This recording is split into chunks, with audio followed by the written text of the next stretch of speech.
नमस्कार किसान भाई और मेरे साथियों, अतुल्य कृषि में आप सभी का स्वागत है। किसान मित्रों, अभी हम यहाँ पर बरसाती की गोभी के बारे में बात करने वाले हैं। अभी यहाँ पर हमारे पास सफल किसान जुड़े हुए हैं जिनकी हमने करेले की फील्ड के बारे में अभी बात की थी।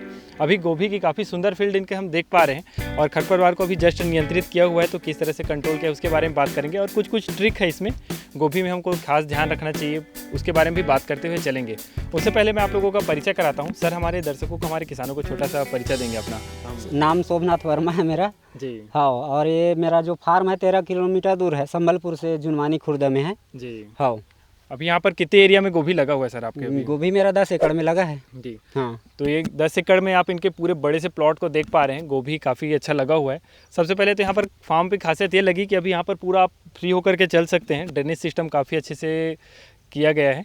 तो अभी ये जैसे कि देख पा रहे हैं सर, आपके फील्ड हम पूरी देख पा रहे हैं। तो ड्रेनेज लाइन जो है वो किस तरह से तैयार हुई है यहाँ पर, उसके बारे में थोड़ा सा बता देंगे, या फिर फील्ड प्रिपरेशन की शुरुआत में बात करें तो उसके बारे में थोड़ा सा बता जैसे बेड बनाना जी। बेड बनाना तो वही गर्मी में जोताई वताई करके प्लाऊ लाऊ करके। गोभी के लिए कुछ खास चौड़ा रखना पड़ता है? गोभी के लिए क्या, वही हम लोग तो अब ड्रिप लाइन में दूसरा फसल लेना है करके दो होल किए हैं, 2 होल वाला मल्चिंग लगाए हैं और सिंगल ड्रिप लाइन है। और जो कई किसान तो डबल ड्रिप लाइन लगा के ना 4 होल भी खेती करते हैं हाँ, ज़्यादा उत्पादन लेने के लिए जी। मतलब घन में लगाने का, हाई डेंसिटी के लिए। जैसे 2 लाइन है तो 4 लाइन आ गया तो प्रोडक्शन दूना हो जाएगा जी हाँ। और इसमें बेसल डोज में क्या दिया था आपने? बेसल डोज में वही दिए हैं अभी तो हम लोग 1 बोरी DAP और माइक्रोन्यूट्रिएंट। और वो फील्ड प्रिपरेशन के समय देते हैं कि बाद में और दिए हैं हम लोग इसको? पहले और दिए थे, अभी बाद में और दिए। क्या दिए थे फिर दूसरे में से? पहले में तो गोबर खाद दिए थे और माइक्रोन्यूट्रिएंट जी हाँ, और सिंगल सुपर फास्फेट डाले थे वही जी हाँ। 4 बोरी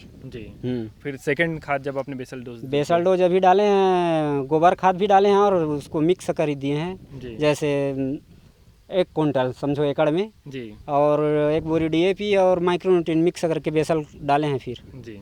तो इस तरह से दोबारा हमने देखा हुआ है। तो यहाँ पर जो अलग से हमको होल देखने मिल रहे हैं उसमें आपने देने का इसका कारण क्या रहा सर? क्या है, वो जो होल है उसमें गोभी लगा है, उसमें डालेंगे तो पौधा जल जाएगा, इसलिए बीच में छेद करके फिर दूसरा होल बनाकर उसमें बेसल खाद डाले हैं जी।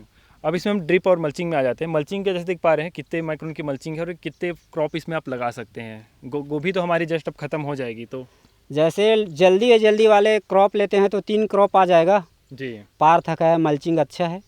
और लेट वाला लेंगे तो 2 फसल, और टमाटर अगर 1 फसल लेते हैं लंबा चलने वाला तो एक ही फसल आएगा। मतलब इसके पास अगर टमाटर लेते हैं तो हाँ, सिंगल फसल। तो वैरायटी के बारे में बात करेंगे, कौन सी वैरायटी है और इसकी क्या खासियत रहने वाली है? ये सिजेंटा का है, 15/22 है गोभी जी। इसकी खासियत क्या है, मतलब क्या चुनने का कारण रहा है? खासियत ये बरसात में ठीक है जी। और इसका साइज भी 1 किलो से नीचे आता है और डिमांड इसका 1 किलो ही चलता है लोडिंग में इसका। ज़्यादा बड़ा साइज नहीं चलता है जी। 800 ग्राम 1 किलो बहुत कम आता है, 800 ग्राम 700 ग्राम जी। तो इसमें आपने डायरेक्ट मतलब इसका नर्सरी तैयार किया हुआ है? हाँ, नर्सरी तैयार किया है, CB से आया है नर्सरी जी। अभी इसमें जैसे ट्रांसप्लांटिंग किया हुआ है तो इसमें क्या लाइन टू लाइन दूरी क्या रखी हुई है आपने और पौधे से पौधे की दूरी? अब ये तो बेड हमारा 6 फीट का है, लेकिन उसमें 2 लाइन का 1-1 फीट में लगा है समझो जी। चारों तरफ से 1-1 फीट में हाँ। तो अभी इसमें पर एकड़ में हमारे कितने पौधे लग गए होंगे आपके? पर एकड़ में इसमें 15,000 पौधा लगा है। 15,000 पौधे लगे हुए हैं हाँ जी। और सबकी साइज लगभग 800 से 900 हाँ, 500 से 800 के बीच में आने वाले हैं हाँ जी। अभी इसमें जैसे कि टीपी करते समय क्या ध्यान रखना चाहिए, कुछ खास बातें जिसको हमको ध्यान रखनी चाहिए उसके बारे में बताएंगे? टीपी करते समय पौधा मुड़े मत, सावधानी से एकदम लगाना है, नाजुक रहता है गोभी का पौधा जी हाँ। और तुरंत पानी डालना रहता है टीपी करते समय, नहीं तो सूख जाता है तो वहाँ पर फिर वो ड्रेंचिंग करना पड़ता है पीछे जी हाँ।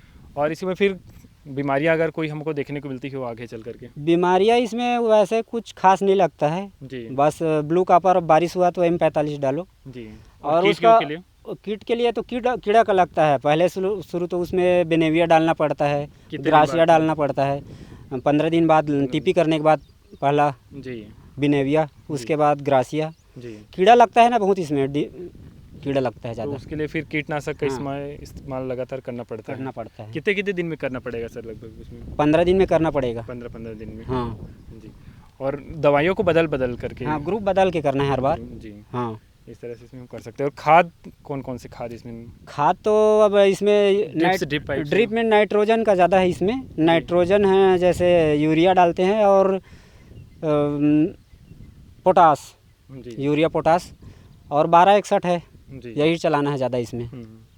और इसमें जैसे कि आपने बता रहे थे इसमें थिनिंग कर रहे थे हम, मतलब वो हाँ कंसा साइड में मारता है ना, उसको तोड़ना रहता है।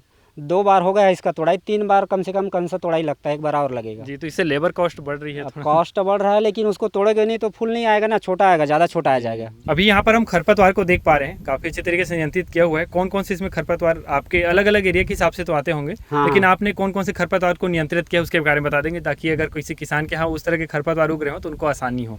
अब इसमें खरपतवार तो सभी प्रकार के उगता है, लेकिन इसके जो नाली है ना, इसमें हम लोग चलाते हैं स्वीप पावर पैराक्वाट जी, मिक्स करके उसी को चलाते हैं, उसका जुगाड़ बनाते हैं, बना कर फिर चलाते हैं। हाँ हाँ।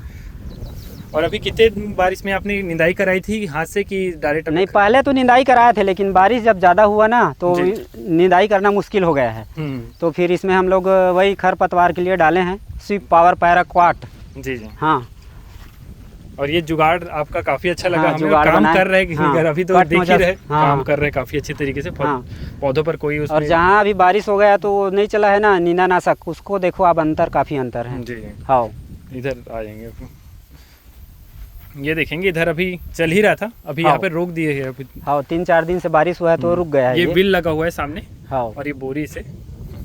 तो ये काफ़ी इनोवेटिव फार्मर हैं, इन्होंने जुगाड़ भी काफ़ी सारे लगा करके, स्प्रे भी आपका देखा काफ़ी सुंदर लगा हमें। तो इस तरह से है अभी। अब इसमें अब को और आ सकते हैं खरपतवार की? अब नहीं आएगा इसमें खरपतवार, तो आएगा, लेकिन उसमें जो डल गया है स्वीप पावर पैराक्वाट, उसमें गोभी का फसल निकल जाएगा जी। गोभी कटने के बाद ना फिर इसमें फिर ग्लाइसेल चलाएंगे सीधा जी।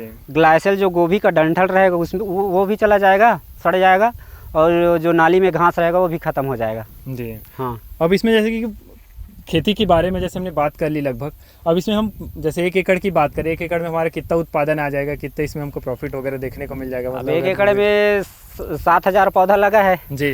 अब 7,000 में वही 700 ग्राम के हिसाब से जोड़ दो जी। हाँ, अब रेट का तो कोई कह नहीं जा सकता है। फिर भी लगभग क्या रेट रहता होगा? रेट अभी तो 40 बता रहा है जी, और 20 भी हो जाता है, लेकिन बरसात में उतना डाउन नहीं रहता है। 20 फिर भी मिनिमम गिरे से गिरे हालत में हाँ 20 रुपए मान के चलो, 20 से 40 बिक जाता है जी। तो ये प्लानिंग रही। तो आपको गोभी लगाने का मेन कारण क्या रहा है, उसके बारे में थोड़ा सा बता दें। अब गोभी लगाने के लिए अभी तो टमाटर जैसे तो कोई भी दूसरा फसल लगाते हैं तो ये अर्ली जल्दी आ जाता है जी, वही है मेन इसमें। अच्छा, जल्दी आपको फिर दूसरा फसल ले सकते हैं इसमें। तो अपने बरसात में टमाटर नहीं लगाया, ये हम देख पा रहे थे बड़े फील्ड में, तो उसका कारण क्या है? बरसात में जी, बरसात में अब क्या है, कई साल हम लगा कर देख चुके हैं, तो उसमें प्रोडक्शन नहीं आता है, दवाई खाद ज़्यादा लगता है जी, और बढ़ता बस है पौधा जी। और लेट में जो लगाते हैं वो और पहले लगाते हैं उसमें उतना अंतर नहीं रहता है, फल एक ही साथ आता है जी, उतना ज़्यादा दिन का अंतर नहीं रहता है, लेकिन एक फसल का पूरा दवाई ले लेता है, इसलिए हम लोग अर्ली में ज़्यादा टमाटर नहीं लगाए जी। मतलब उसका देख रेख में हमको काफ़ी लग जाता है। हाँ, तो उस बीच में हमको एक फसल भी मिल गई। हाँ, उसके बाद फिर हाँ जी, तो ये काफ़ी अच्छा लगा हमको ये पॉइंट जी। ठीक है, और क्या कहना चाहेंगे गोभी की फार्मिंग को लेकर के? अगर कोई किसान करना चाहते हैं, कम दिनों की फसल अगर किसी के किसान के दिमाग में है, तो कैसे रहने वाली है गोभी की खेती? कम खर्चे की खेती है? कम खर्चे का है, गोभी का फसल हो सकता है अर्ली में, एक फसल लेकर दूसरा फसल ले सकते हैं।